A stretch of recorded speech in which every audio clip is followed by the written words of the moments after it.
finish that Van Jones clip in the next segment as we get Richard Gage on to get into 9/11 Truth. Also, coming up in the next segment, I want to comment briefly on Barack Obama wanting to address the youth.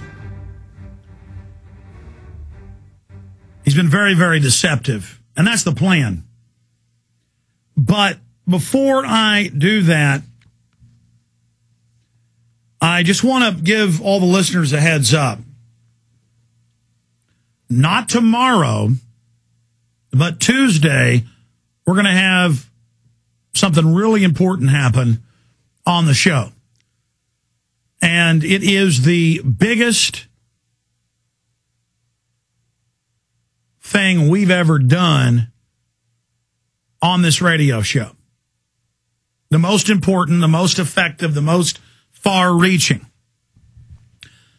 And it's guaranteed to be out by Tuesday. If I get spooked by anything or anything goes on, I'm going to launch it simultaneously on other servers, other places, early. It's ready.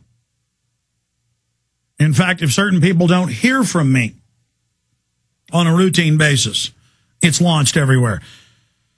So just be ready for that anytime in the next 48 hours, really less now. Anytime in the next 35 hours or so.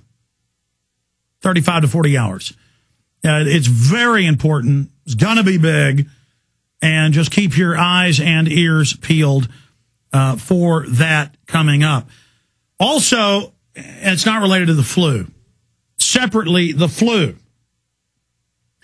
To have the companies' filings in their patents, talking to governments about releasing weaker versions of the virus into the atmosphere as a type of group herd immunity for our own good.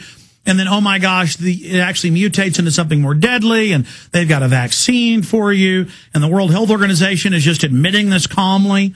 We've got to force this out into the media as a major issue. We've got to do this now. This is of paramount importance. And so we're working on those stories as well.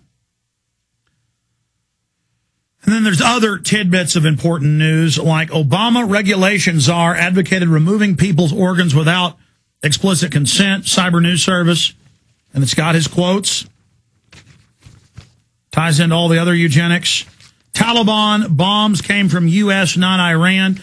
It's now admitted that the Sunnis in Iraq have been given bombs to bomb our own troops. That's been declassified. It's been declassified. The Taliban and Al-Qaeda are funded continually up until 9/11 and after. Sybil Edmonds, FBI translator, running that the FBI, that the CIA was running Al-Qaeda up until 9/11, till the day. Now the Asia Times, in support of the official United States assertion that Iran is aiming and arming its sworn enemy, the Taliban, the head of the Office of the Director of National Intelligence, Dennis Blair, has cited a statement by a Taliban commander last year attributing military success against North Atlantic Treaty Organization forces to Iranian military assistance.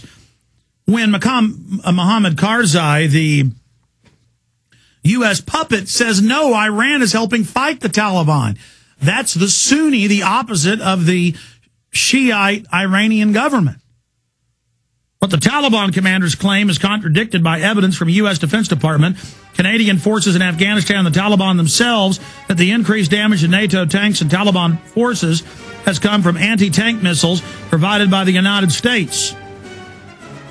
So see, how is the United States, people who control us, going to stay in Afghanistan to get the $500 billion a year in opium? They're going to kill our own troops as a pretext to stay there. Real simple. They manufacture the terror.